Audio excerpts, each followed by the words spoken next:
Une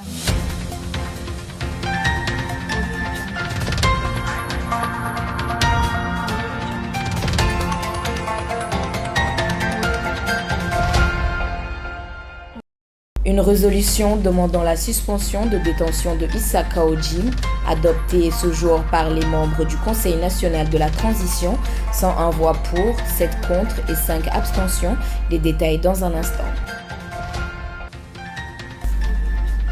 Ce mercredi 3 novembre 2021, après une dernière rencontre entre le SINABEF, le ministère du Travail, l'APDF et le comité des compagnies d'assurance sur les 3 points de blocage, et malgré qu'ils ne soient pas parvenus à un accord sur ces 3 points, le SINABEF, après analyse de la situation, a décidé de suspendre son mot d'ordre de grève. Respect des gestes barrières, port du masque et l'utilisation des gels hydroalcooliques sont tant d'habitudes que les Maliens tendent à délaisser. Pense-t-il réellement que le Covid n'est plus d'actualité? Élément de réponse dans un instant.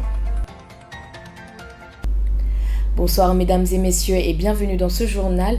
Comme je le disais en titre, les membres du Conseil national de la transition se sont réunis en séance plénière ce jeudi 4 novembre dans la salle Bala Moussa Keïta du Centre international de conférence de Bamako.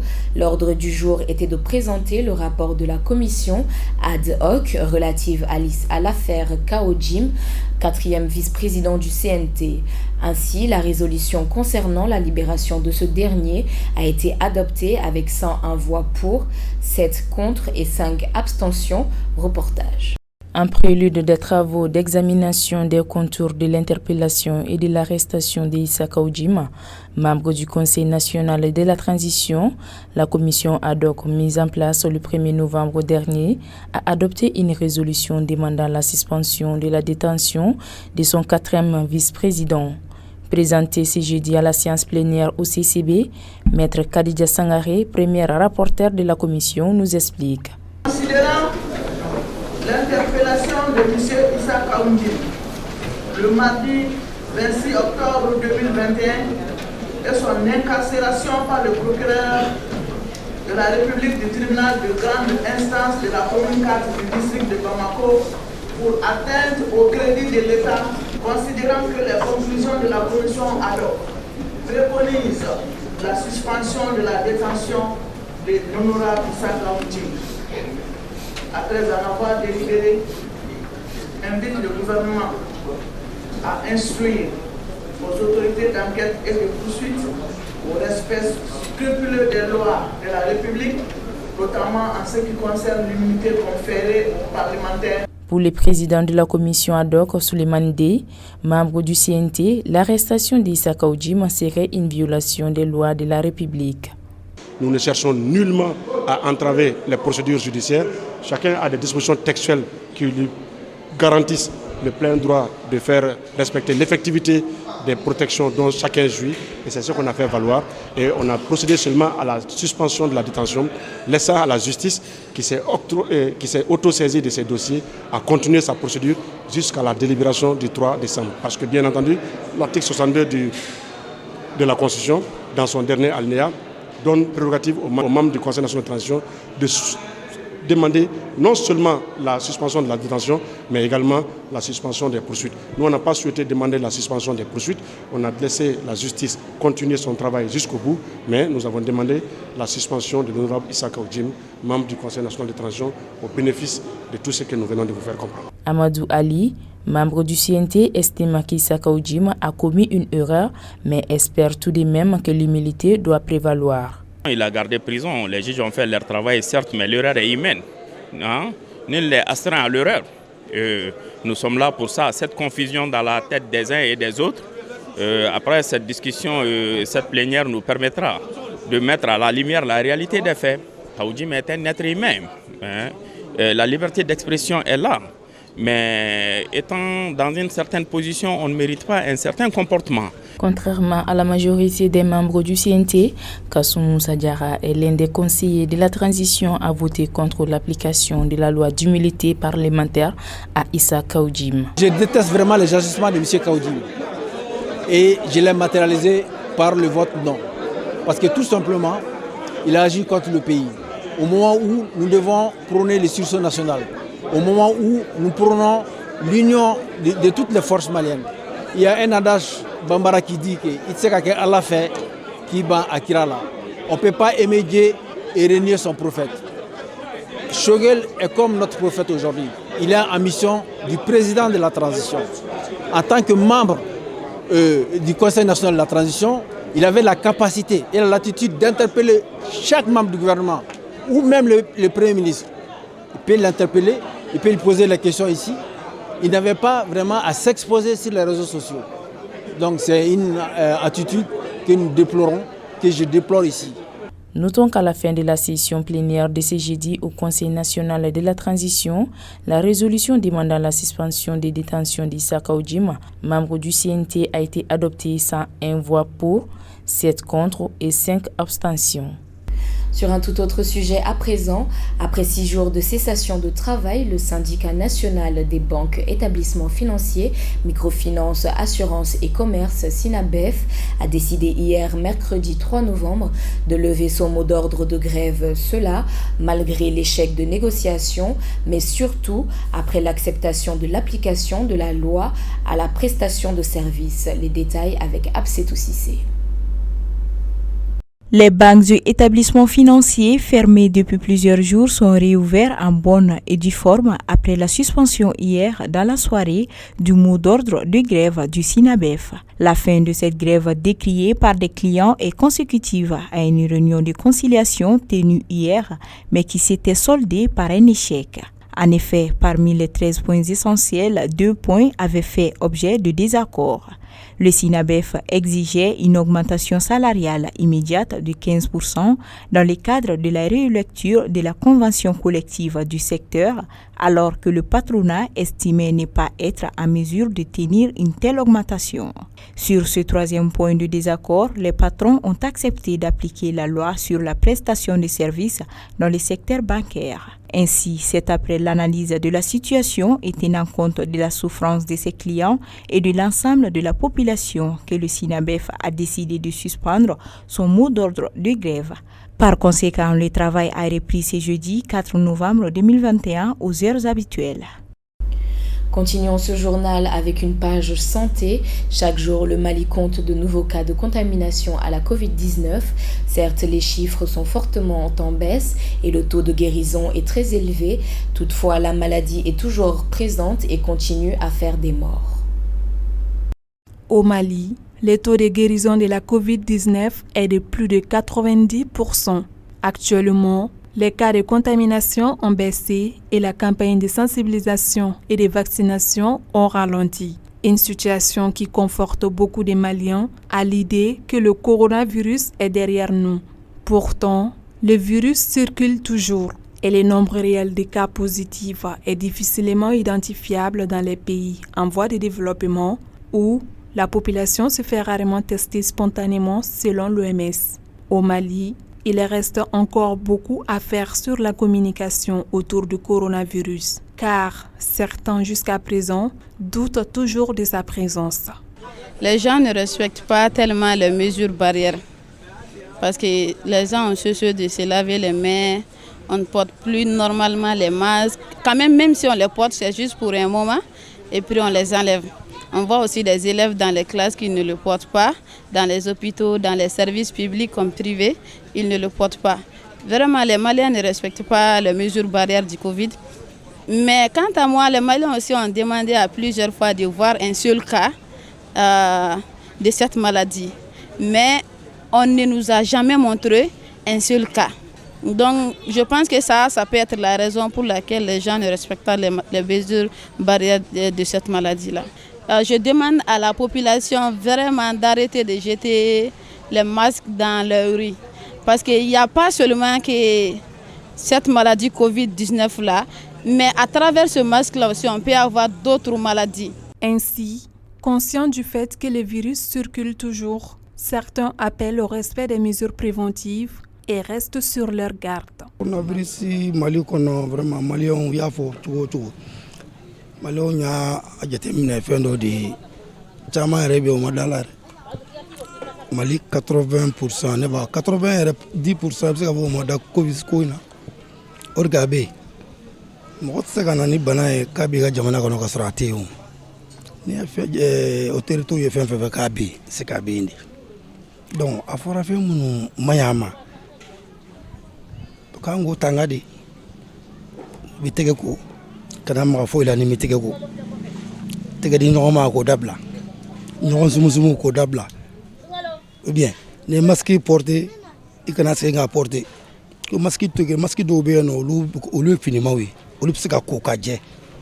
An dun kan ka dɔgɔtɔrɔw ka kuma matarafa ka sababuya kɛ an bɛ ka don période min yɛrɛ kɔnɔ, waati gɛlɛn n'an bɛ ka don a kɔnɔ. An bɛ ka don fonɛnɛ kɔnɔ. Fonɛnɛ kɔnɔ kɔrɔlen yɛrɛ mura bɛ juguya, surtout n'o ni bana wɛrɛ nana don ɲɔgɔn na. C'est très très grave. A ka jugu adamadenw ma. Donc denbatigi bɛ kan ka nin kumakan ninnu labato. Ni min m'a faamu i ka famille kɔnɔ, i ka denbaya kɔnɔ, i k'a ɲɛfɔ ye o k'a faamu. Fɛn fɛn bɛ masque ta ka dugu ma, e kɔni e bɛ ka bana bɔ i yɛrɛ de la k'a di mɔgɔ wɛrɛ ma. E b'a porter, i b'a tila la, i b'a fili dugu ma. Denmisɛnnin yɛrɛ kodɔnbaliw bɛ se k'a ta. I y'a bana wa i y'a kɛnɛya de. Poubelle bila kun ye mun kama? Poubelle kan ka n'i ye min porter n'a nɔgɔra, i b'a bila poubelle de kɔnɔ. Mais tamatɔ bɛ sin k'a fili. I b'a meleke dalen sira la fan bɛɛ fɛ. Les derniers chiffres rendus publics par l'UNSP font état de 47 nouveaux cas positifs pour la journée de ce jeudi 4 novembre. Et pour la situation globale, sur 16 195 cas positifs, 14 685 ont été guéris. Et concernant la campagne de vaccination, pour l'instant, le Mali n'a pas reçu de nouvelles doses. À ce jour, plus de 270 000 personnes sont complètement vaccinées. Toutefois, près de 60 000 Maliens n'ont pas complété leur schéma vaccinal. Nous clôturons ce journal en parlant du tabagisme qui constitue un véritable problème de santé publique au Mali. Malgré ses effets néfastes sur la vie des fumeurs actifs et passifs, sa consommation n'a cessé de croître ces dernières années, surtout dans les pays en voie de développement. Il s'agit d'une intoxication aiguë et chronique par le tabac, pouvant entraîner de graves complications. Les détails dans ce reportage signé Mariam Keita. 7 millions de décès annuels dans le monde sont causés par le tabac chaque année. Au Mali, le nombre de maladies qui y sont liées augmente de jour en jour. Selon les statistiques du professeur Toloba, pneumophysiologue, environ un malade sur 5 se fait consulter à cause des symptômes liés au tabac. De plus, nous constatons que cette dépendance touche toute couche de la population. Il y a environ 1 milliard de fumeurs dans le monde et que 80% de ces milliards-là se trouvent dans les pays en voie de développement, malheureusement. Et on sait que la mortalité est de 7 millions par an et que 6 millions de fumeurs ou ex-fumeurs sont concernés.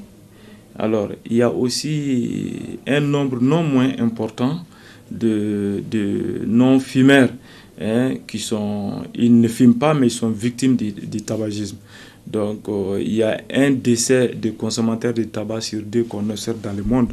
Alors, au plan malien, il y a eu quand même quelques études parcellaires qui ont montré au Mali que le taux de prévalence va de 16,6%, dont 10,4% de cigarettes. Mais ce taux est un peu élevé dans les milieux scolaires. On a compris que surtout la cigarette concerne les jeunes, l'âge juvénile, et surtout les jeunes entre 13 et 15 ans, nous avons observé 12%. Et chez l'adulte entre 15 et 64 ans, nous avons observé environ 14%. Ce qui voudrait dire en Afrique et au Mali particulièrement, ça touche toutes les couches d'âge. Et si on ne prend garde, les années à venir, on va atteindre les 20 à 25% de tabagisme au Mali. Devenir accro au tabac, c'est tout simplement lié aux substances qui sont dans le tabac, qui existent dans le tabac. Parmi ces substances, il y a la nicotine. Et c'est surtout la nicotine qui crée cette dépendance-là. Et la nicotine traverse la barrière sanguine et va au niveau du cerveau pour créer cette dépendance. Donc c'est ce qu'on appelle communément être accro à la cigarette. En plus, à côté de cette substance qui crée la dépendance, il y a d'autres substances, environ 4000 substances qu'on retrouve dans la cigarette de fumée. Donc aujourd'hui, sur le plan scientifique, il est conclu et il est connu qu'il y a plus d'une centaine qui sont cancérigènes. Et donc voilà un peu cette composition. Et maintenant la susceptibilité génétique de tout un chacun dépend comment l'organisme répond à ce tabagisme. Les risques pour la santé sont nombreux et extrêmement dangereux, tant pour le fumeur actif que passif. Le professeur Toloba ajoute également que le fumeur court plus de risques de contracter la maladie à coronavirus. Les conséquences du tabac intéressent tout l'organisme, des chevilles jusqu'au niveau de la cheville. Maintenant, en tant que spécialiste en maladies respiratoires, je vais vous parler des conséquences sur la santé respiratoire. Vous voyez que les tabacs, on dit qu'il y a 7 millions de décès, et ces décès-là sont partagés entre la survenue des cancers du poumon et aussi des bronchopnéumopathies chroniques obstructives qu'on appelle communément BPCO. Donc les cancers constituent le 3e ou le 4e A dans la survenue des pathologies respiratoires ou des pathologies cardiovasculaires. Donc les conséquences vont d'une bronchite simple, d'une bronchopnéumopathie chronique. Ça peut être même le lit d'une tuberculose. La cigarette fragilise les poumons et aussi peut engendrer la tuberculose. Et l'actualité oblige. Aujourd'hui, nous parlons de coronavirus, le SARS-CoV-2. On a remarqué que chez les tabagiques courent plus de risques dans la survenue de la COVID-19 que les non-tabagiques. Donc le tabagisme a un effet au niveau du poumon qui va de la bronchite au cancer jusqu'aux bronchopnéumopathies chroniques en passant par les pneumonies. Les fumeurs passifs courent aussi un risque parce que nous avons compris, vous avez vu au départ, on a parlé des fumeurs passifs, les non-tabagiques. Les non-tabagiques encourent des risques. Nous avons vu des cas de cancer du poumon chez des personnes qui n'ont jamais fumé. Donc, ils ont été victimes du tabagisme passif parce que c'est la même fumée qu'ils inhalent.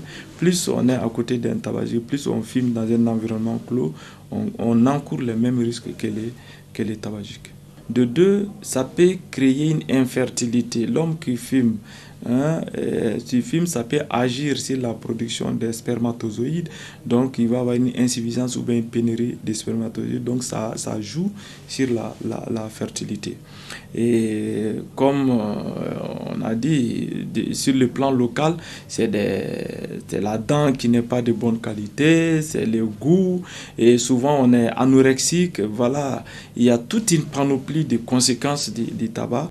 Nous assistons par ailleurs à une augmentation de l'utilisation des chichas et cigarettes électroniques. Malheureusement, ces dernières contiennent plus de nicotine que la cigarette et donc sont beaucoup plus dangereuses. Il est sûr que la cigarette électronique peut être un moyen de sévrage au tabagique. Mais en même temps, il est reconnu que la cigarette électronique peut être une porte d'entrée au tabagisme. Et cette vaporisation, maintenant nous avons compris qu'il y a des conséquences, des particules que nous inhalons peuvent avoir des effets néfastes sur les bas appareils respiratoires, allant vers le cancer. Donc actuellement c'est reconnu. En ce qui concerne la chicha, qu'on appelle narguilé, les vapoteurs, a les mêmes substances électroniques. Seulement, c'est la filtration au niveau qui différencie. Quand on inhale, comme on le dit, un coup de chicha, ça équivaut à 20 cigarettes. Vous voyez? Donc, elle peut être même plus nocive que le tabac parce que le temps qu'on fait pour fumer, vapoter la cigarette électronique est très longue. Quelqu'un peut passer 3 heures de temps à vapoter la cigarette et à laisser installer ses substances. Donc, elle peut être plus dangereuse même que le tabagisme. Nous sommes dans une population juvénile. L'Afrique a une population juvénile, c'est un atout. Il faut d'abord sensibiliser, éduquer, communiquer pour que les jeunes ne rentrent pas dans le tabagisme. Ça, c'est la prévention primaire. sensibiliser pour que surtout en milieu scolaire, pour que les jeunes... Et aujourd'hui, il y a de plus en plus de cas de tabagisme dans la population féminine. Dans la population ancienne, mère de famille, si une mère de famille fume à la maison, là c'est la catastrophe. C'est donc clair, le tabac est une réelle menace pour tous, indépendamment du sexe, de l'âge, de la race, de la culture et de l'éducation. Malgré les nombreuses campagnes de sensibilisation, les chiffres ne cessent de grimper et la dépendance est encore plus forte, surtout dans nos pays en voie de développement. Voilà qui met fin à ce journal. Merci de l'avoir suivi en ma compagnie. Très bonne suite de programmes sur le groupe Liberté.